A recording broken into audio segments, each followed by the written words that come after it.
Hi guys, today the 25th of January 2025.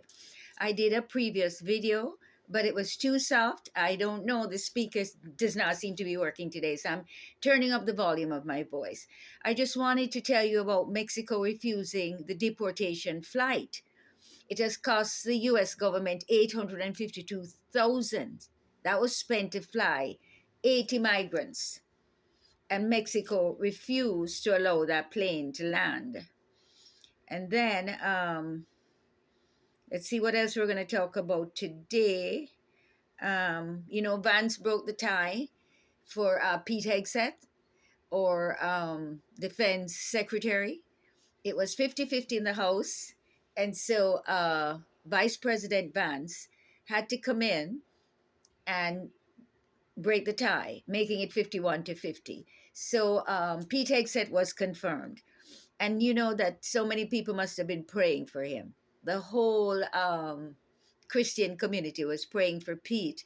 And the reason they're praying for Pete is not because we know Pete, but because the President of the United States, that has a mandate from the people, 75% of the people voted President Trump in.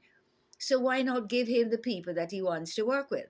So Pete Hegseth is one of those that President Trump wanted to work with. And so we're glad that he was confirmed and that VP Vance was able to break the tie. And then I'm seeing where Rubio has ordered a state freezes all aid except for Israel.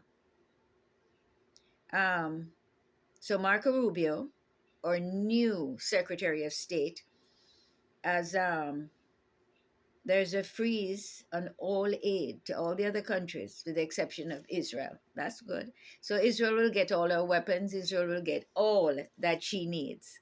Okay. We're also showing that Trump has not released the Epstein files.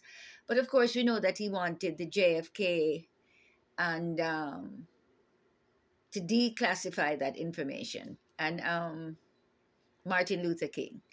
So those two files he has ordered to have it declassified. And so we're hoping to be able to get those on the news and the press pretty soon.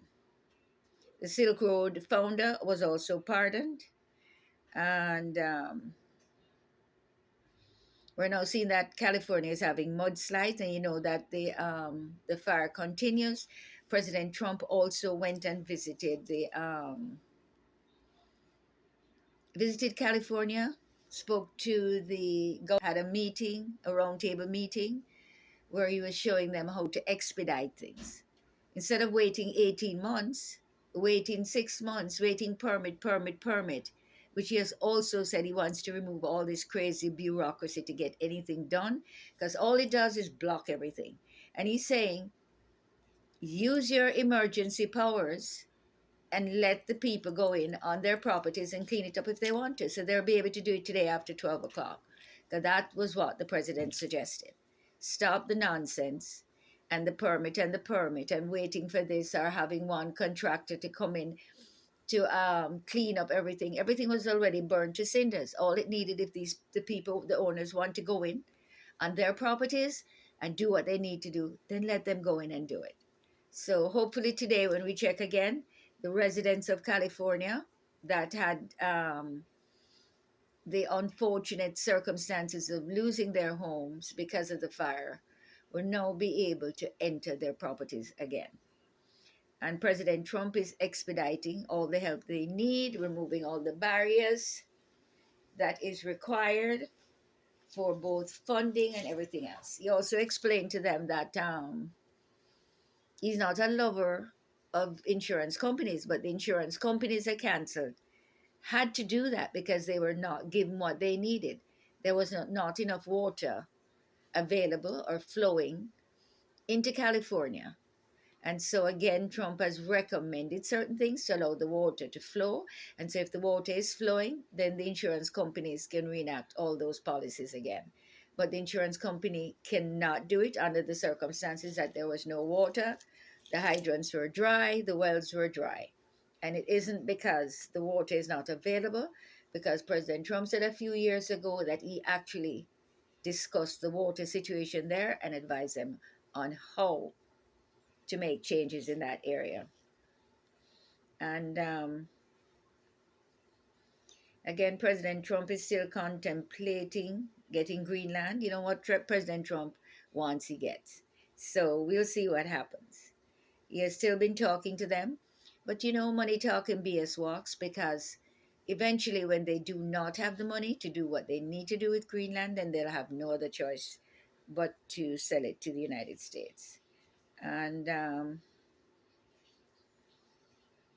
so that's about it today. And let's mention Israel. Hamas has only freed 4 Israeli hostages today. That was not the agreement, for 200 prisoners. Now, the hostages have been 477 days in captivity. And nobody wants to break the ceasefire.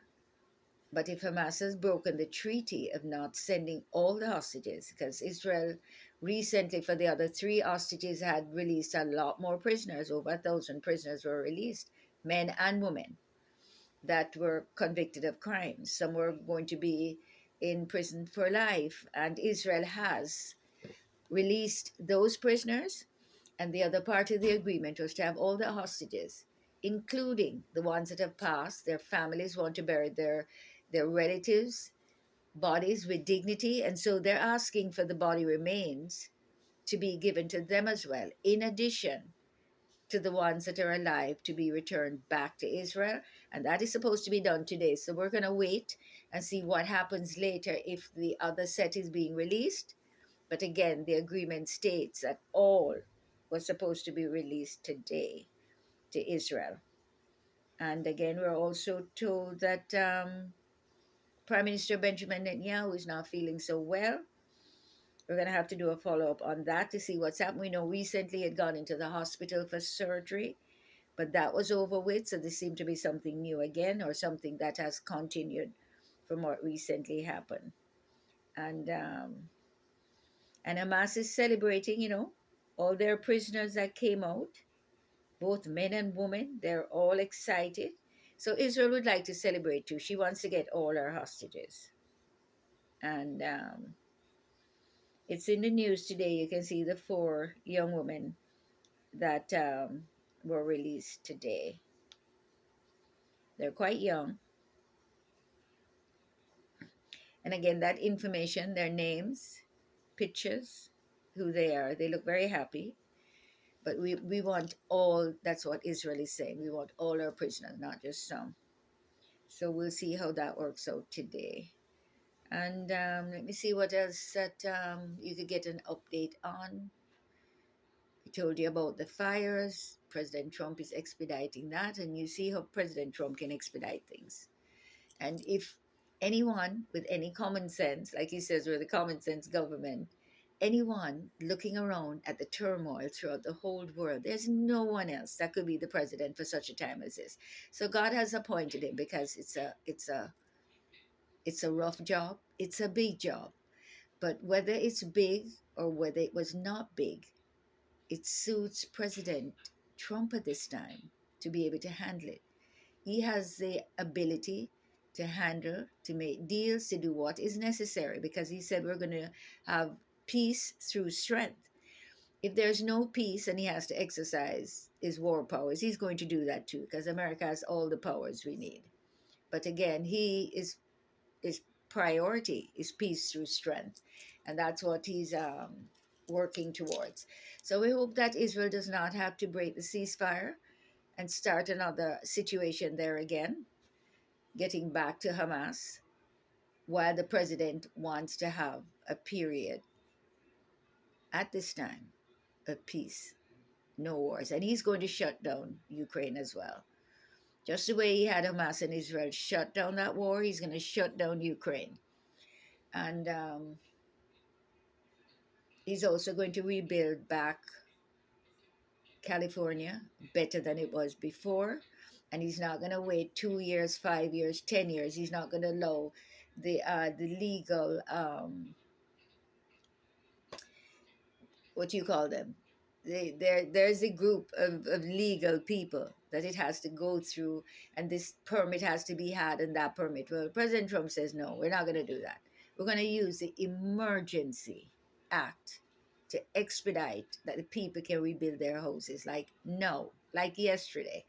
And so himself and his gorgeous wife, they visited both California, and they also visited Carolina, where that was ravaged by the flood waters. And so he made two trips yesterday, the one to South Carolina and then to California. But fires are still raging in California, as you know, and it doesn't look like the normal fires. And I'm sure the president is going to look into that as well. And anybody that has caused it, anybody that has done it, I'm sure he will be able to extract. After investigating it, he will have them pay for all it's going to cost the United States, because it's going to cost trillions of dollars to rebuild back California. But then the good news is in 2028, the Olympics are going to be there. So a lot of money is going to come back into California as well. And there are like two other major things that are going to be there. So that's something to look forward to. But in the meantime, President Trump is expediting all that has to be done. And he's keeping his promises, promises made, promises done. He's doing all that. Promises made, promises kept. President Trump is keeping all his promises. He started from day one. No other president has done that. In the middle of his victory campaign, here's the president having executive orders, all ordered and set up. He started from then, day one. And he continues with so much energy, so much speed, that we just have to continue to pray for him, that God keeps him going the way he has been going. And the whole world is impressed right now with just looking at the awesomeness of President Trump.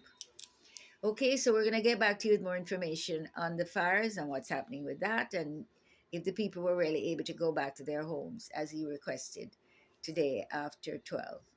And as you know, there's a continuous flow of the immigrants going out, and we're going to see if Mexico does not accept them, then how is President Trump going to negotiate with Mexico, or fine Mexico, or put more tariffs on Mexico to accept these people, because it's costing the United States a lot of money.